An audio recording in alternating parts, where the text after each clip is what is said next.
Welcome to the Growing in Love for Life podcast, where it's all about saving and strengthening your marriage and creating the relationship you really deserve and want to have. And now, from growinginloveforlife.com, relationship and marriage coach and best-selling author, your host, Liam Naden.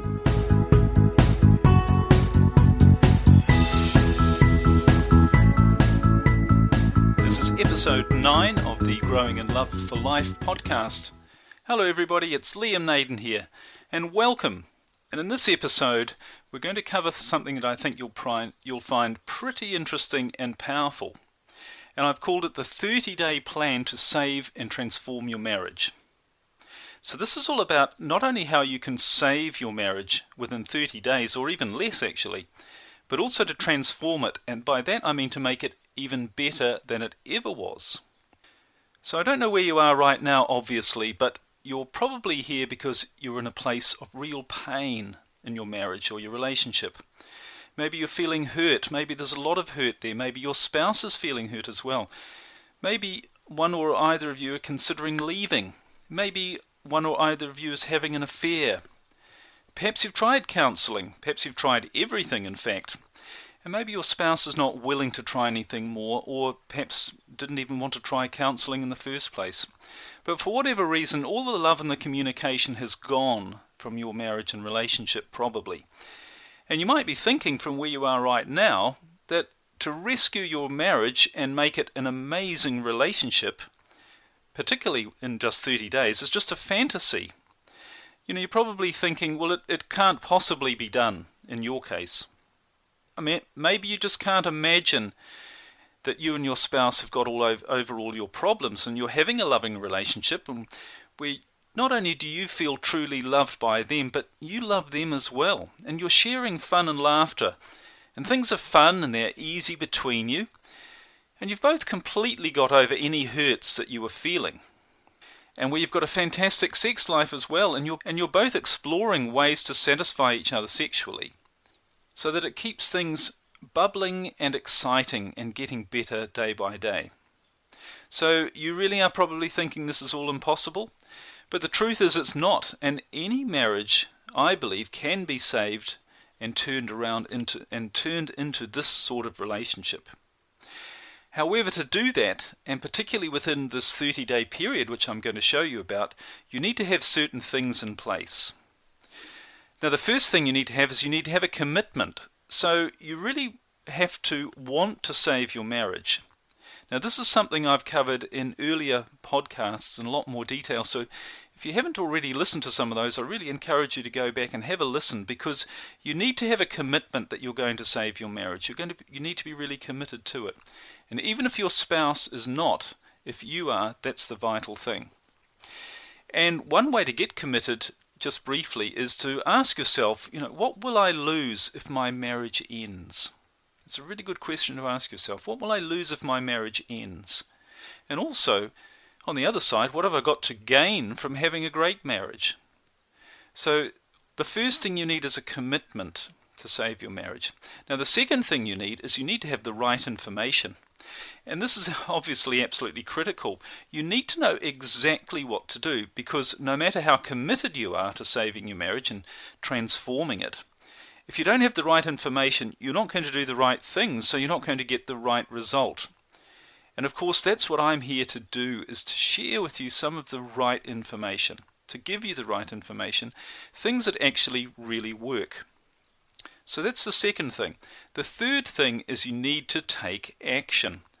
And this is obviously the key, because you can have the commitment and you can have all the right information, but if you never actually do anything, you're not going to get the right result either. And not only do you need to take action, but you need to take consistent action. Just doing something once is probably going to have not much effect. You've got to do it consistently. So they're the three things you need to put in place. All right, now you were probably asking, why did I choose 30 days? Why am I saying this is a 30-day plan to saving and transforming your marriage? Well, what I've found is that if you have the right information, and you're obviously committed, and you take consistent action on a daily basis, and it need not be a lot of action, it just needs to be the right action on a consistent basis, then after 30 days, that's about the right amount of time I've found for 3 things to happen. So after 30 days, this is what you're going to find. Firstly, you will hopefully have transformed your marriage. You'll have taken it from a place of pain to a real strong place of great joy. That's the first thing that happens, and it generally takes about 30 days for that to really get embedded in place with the right information and the right action. But the second thing is, after 30 days, you're going to know an enormous amount about your own relationship. Because what you're going to be doing is you're going to be applying new information and ideas every day. So if you can imagine, by the end of 30 days of that, you will have built up a huge knowledge about how your relationship actually works. And not only that, but about how you think and how your spouse thinks as well, and how your spouse operates, and what's really going on in your relationship, and what to do and what not to do to create the ideal marriage, the fulfilling marriage for you. So that's the second thing. But the other thing after 30 days is you're not only going to have developed a lot of information about your own relationship, but you're going to know a tremendous amount about how relationships work in general. And you're going to have built up some skills in that area as well. And what tends to happen is you're going to start noticing a lot more about what other people are doing in their relationships, what they're doing that is working or not working. And, my hope is that, who knows, you might actually even be inspired to share some of that knowledge and help other people as well. So that's why 30 days is such a powerful amount of time to create this transformation. Okay, so let's get into the 30-day plan. What are the steps in the 30-day plan to save and transform your marriage from no matter where it is now to an amazing relationship, the one you really want to have? Okay, so here are the steps. The first one is you have to discover the real cause of the problems in your marriage. You need to find out what's making things go in the wrong direction. And it's usually not what you think. I mean, most people think that the cause of all their problems, or the reason their marriage is failing or falling apart, is things like a lack of intimacy, or a lack of communication, or maybe you're just not attracted to each other anymore, or one of you isn't perhaps. Maybe you're feeling hurt and resentful, those feelings of pain. Or maybe there are outside pressures, such as family or financial pressures or health pressures. There could be other things as well, but in general people point to these as the cause of their problems in their marriage. But the fact is they're not the real cause of your marriage falling apart, they're just the symptoms. So what you need to do is you need to find the real cause. And what I've found that usually the real cause, and it is a bit different for everybody, but the real cause is usually a combination of either one or several things. And those things are, firstly, not knowing what you really want in your marriage and what your spouse wants as well. Now, if you don't know what you want, as the saying goes, how can you actually get it? And furthermore, how can you expect your spouse to give it to you and to make you happy if they don't know what you want either? So that's the first cause, is not knowing what you really want and what your spouse really wants as well. Now, the second cause of problems in a marriage is wrong communication. And I'm not talking here about lack of communication or poor communication. I'm talking about simply wrong communication. And so often it happens and maybe you've been in this situation yourself. You say, I've told my wife I love her, I love you, I love you, I love you, I love you 100 times a day, and then she turns around and says, you don't love me, I don't feel loved by you. And that's an example of the wrong communication. So that again is a major cause of why marriages go wrong. People simply don't know how to communicate correctly with each other. Even if they want to, they simply don't know how to. So the third thing, and this is a big one as well, is values are not aligned between the two people in the marriage. And what do I mean by that? Well, essentially what I mean is that the two people want different things. And on one level, you can want different things. You don't have to both want everything the same, but there does need to be a fundamental agreement over what you want. And when you and your spouse want things that are too different and you don't know how to reconcile those differences, that's where marriages fall apart as well. So I think those are the three real causes, the main causes of why marriages fail. And the first step for you is to discover the real cause in your marriage of what the problems are. So that's step number one. Now step number two, once you've done that, once you've started to figure out what's really wrong in your relationship, what you've got to do next is you've got to get over the hurt. You've got to heal the pain and the hurt that's going on in your relationship. And it might be hurt you're feeling, or it might be hurt your spouse is feeling. But I've found the lack of ability to forgive or to move on from a past hurt is one of the main reasons why marriages fail. And you've really got to do this. You've really got to find a way to get past feeling hurt. And traditional counselling, of course, would have you believe that it takes time to heal from hurt. So you need to give it time. But in actual fact, that's not true, because hurt is really caused by the way you look at something. It's caused by the meaning you give something to an event. So if you can change the way you look at an event, and then you can actually remove the hurt very quickly, and sometimes virtually instantly. And you can also do it quite easily as well. And the good thing is there are tools available now from the areas such as the human behavior movement, or what we know about personal development and peak performance, all these areas. There are tools there that can show you how to do that, how to allow you to change the way you look at something and therefore remove the feelings of hurt. So this is very, very powerful. This is also something you can help your spouse with, and even, dare I say it, without them working on it themselves specifically, you can help them to change the way they look at something and therefore to overcome the hurt as well. And I'm not talking there about any sort of mind control or manipulation or controlling them in any way, but there are tools that you can use to help them and to empower them to get over the hurt as well. So that's very, very important. That's the next step, is to heal the hurt that you or your spouse are feeling. Alright, so once you've done that, step number 3 is you have to get clear on what you and your spouse really want and need to be happy in your marriage.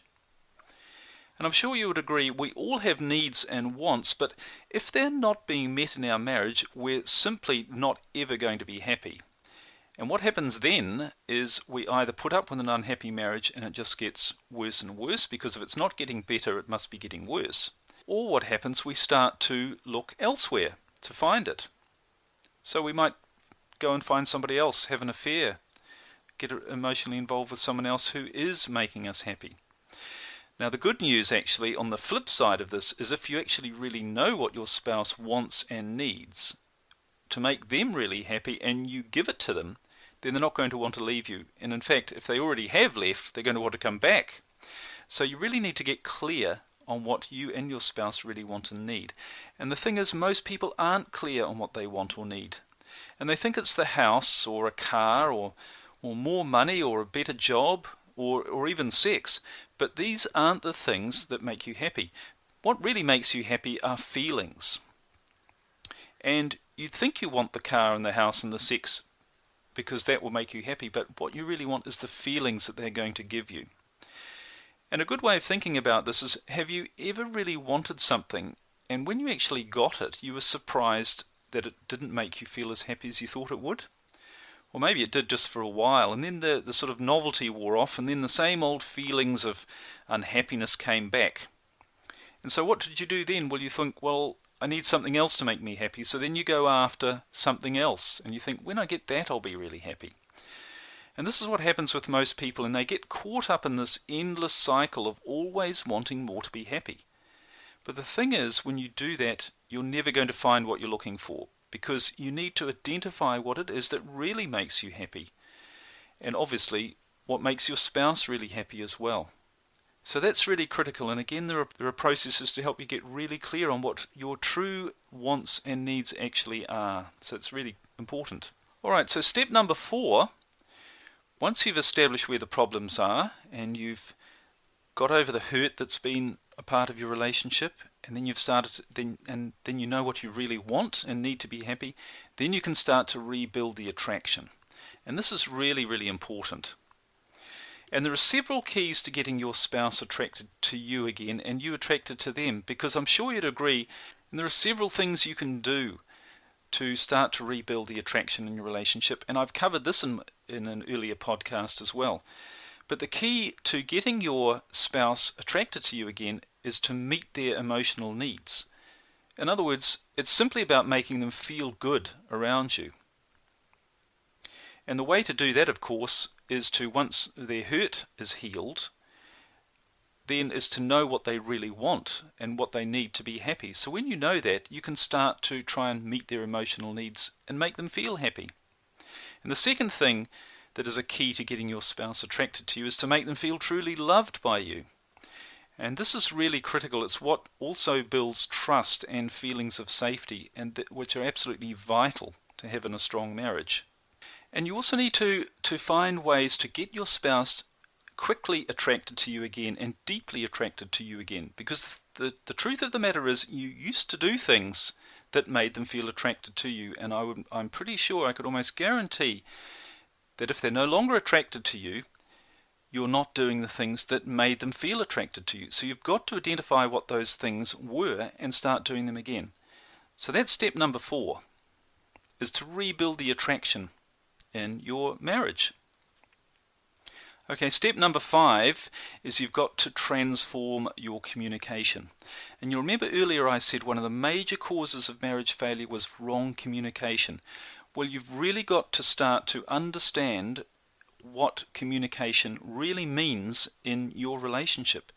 So you've really got to find a way to get them to hear you. And in fact, and I cover this in some detail in my programs, there are 3 communication languages, and everybody uses these 3 languages in a unique way, and you've got to discover what your spouse's language is. And when you can do that, you'll suddenly transform your communication. And what you'll find is arguments will be eliminated, you'll be talking the same language, you'll be able to say something to them and get the message through what you're trying to say without misunderstanding. And you'll really take your communication to a whole new level, and you'll be able to share your innermost thoughts and feelings without feeling hurt and rejected, because they will really understand what you're trying to say, and they'll feel very loved by you. Because remember, step number 4 was about rebuilding the attraction. So now you're bringing this to a whole new level by transforming your communication. So that's step number 5. Okay, now step number 6. Now this is where the fun starts to happen, because once you've got rid of all the hurt, you've got clear on what you and your spouse need, and you're starting to communicate in a proper way, and you're rebuilding the attraction in a proper way, that's when you can really take things to the whole new level and what I call create sizzling intimacy. So we're not just talking about a level of intimacy of friendship or getting on well, but we're talking about sizzling intimacy, which is that real passion that you probably shared early on in your relationship. So this is what step number 6 is, to create this level of intimacy and this sexual intimacy as well. And it's about learning how to fulfill your partner in an intimate and sexual way, and for them to know how to fulfill you and want to fulfill you in an intimate and sexual way as well. So this step is all about creating that deep trust and intimacy by taking it to a sexual... Okay, and step number 7, which is the final step, and this really builds on all of the previous steps. When you get to this stage in the process, you've really created an amazing foundation. And what you want to do is you want to make sure those foundations stay in place and are used to develop your relationship. So step number 7 is really to create the foundations for long-term relationship success and fulfillment. Because what you want to do is you don't want to just create, and I see this happen so often with people who go through programs or do counseling, they get some success in their relationship and they feel good about each other again and they feel positive and happy, but that goes after a short period of time because it's not built on any strong foundation. They still don't necessarily understand what the other's needs are and what their own needs are. They don't necessarily understand how to communicate in the right way. And all they've really done is gone back to the early days of their relationship where they've put a lot of energy and effort back into it, and of course they're going to get some good results. But if you want to create long-term success and happiness and a relationship that continues to get better with time, you have to create some foundations. And that's done by using all of the tools from the previous 6 steps. Because what you want to do is you want to make sure your marriage remains fresh and exciting. I mean, that's why when early on in your relationship you had such a good time, things were new and fun and you wanted to be there.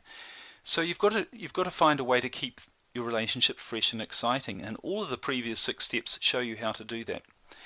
You also need to create these foundations so that your relationship is going to be able to withstand the outside pressures and problems that are bound to appear. And again, this is the problem with short-term counselling, that as soon as problems and other pressures, most of which we can't control, as soon as they come along, then everything goes back to where it was and the marriage is in trouble again. And the third thing is, you want to take your marriage to a place where it's truly joyful, it's truly fulfilling for both you and your spouse, and you're not compromising. And I talked about this in one of my earlier podcasts, but we have this belief that a relationship is all about compromise. It's not. A great relationship is about allowing you to be yourself, allowing you to be more of yourself, to develop yourself, and to allow another person to do that as well, in an environment of total trust and love and acceptance. So that's why step number 7 is all about making sure you've got the right foundations in place. Alright, so those are the 7 steps of a 30-day plan to save and transform your marriage. And what you'll find is if you apply these steps, just a small amount each day, using the right information and the right action, it's very possible to go from even the most difficult of marriages to one that's actually very loving, very exciting, and very fulfilling. And you might be wondering, okay, well, how do I do this? Well, I've outlined the steps in the plan, but the good news is I can actually make it even easier for you, because I've got a special program that takes you through each of these steps very, very simply and in systematic fashion over a 30-day period. And it shows you everything you need to do to create that ultimate marriage. It's called my Save Your Marriage program. And as I said, it's simple, it's easy to follow, and it really is specifically designed. I've specifically designed it for couples who are in a lot of pain with their relationship and who are really at their wits' end. They don't know what to do, and they're on the brink of ending things. And I find that a tragedy when people get to that, because my whole message is about a little bit of the right information. When you apply it, makes a world of difference. And I can assure you this is certainly the most effective and powerful program I have ever seen of its type. And in fact, I'm so sure it'll work for you that I even have a money-back guarantee. So if you want to find out more about this program and how you can apply these steps and how you can transform your marriage over a 30-day period, you can find out more information about it on my website. It's at liamnaden.com/program, and that'll give you all the information. So I hope you found this information useful. And if you're really struggling in your marriage, I hope you'll join my Save Your Marriage program, because the information there really does have the power to change your life. And as I keep saying, and I'll say this over and over again, but a little bit of the right information and the right action makes all the difference. But you just need to know what those right things are. And often they can just be the next website, the next book, the next idea, the next podcast away from really helping you transform your marriage. And that's what my Save Your Marriage program is all about. It's the right information. So you can check it out at liamnaden.com/program. And I look forward to helping you and to talking to you again soon. Thanks very much for joining me. Thanks for taking the time out to listen to this. I hope you'll find it useful. I hope you'll apply some of the information. At the very least, really think about how you can apply it to your marriage. And, maybe it's not time to give up. Maybe there's just a bit more you can do. Join me in the Save Your Marriage program, and I think that will make a big difference. So I look forward to talking to you again soon, and that's bye for now.